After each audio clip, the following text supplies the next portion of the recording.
শীতের সকালে নিয়ে চলে এসেছি গরম গরম আলু ফুলকপির পরোটা। তো এর জন্য নিয়ে নিয়েছি আমি এখানে দুটো আলু, ফুলকপি, কিছুটা ধনেপাতা আর কাঁচা লঙ্কা। এখানে ফুলকপিটা গ্রেট করে নিয়েছি আর আলুটাও সিদ্ধ করে নিয়েছি, ভালো করে ম্যাশ করে নিলাম। এরপরে একটা পাত্র বসিয়ে দিলাম গ্যাসের উপরে, কিছুটা পরিমাণে তেল আর তার মধ্যে জিরে ফোড়ন দিয়েছি আর গ্রেট করে রাখা ফুলকপিটা দিয়ে একটু নাড়াচাড়া করে নেব। তারপরে পরিমাণ মতো নুন, হলুদ আর জিরে গুঁড়ো দিয়ে দিলাম, ভালো করে নাড়াচাড়া করে নেব। এরপরে কুচিয়ে রাখা কাঁচা লঙ্কাটা দিয়ে দিলাম।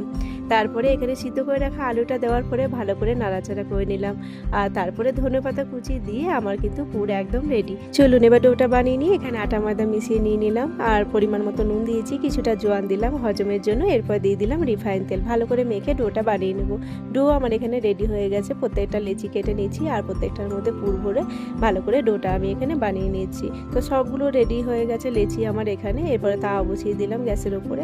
এরপরে বেলে রাখা পরোটাগুলো আস্তে আস্তে ধিমি আঁচে লাল লাল করে ভেজে নেব। আমার এই কুইক আর সিম্পল রেসিপিটা আপনাদের কেমন লাগলো অবশ্যই কমেন্ট করে জানাবেন। ভালো লাগলে লাইক, শেয়ার, সাবস্ক্রাইব করে দেবেন। দেখা হবে আবারও নতুন কোনো একটা ভিডিও নিয়ে।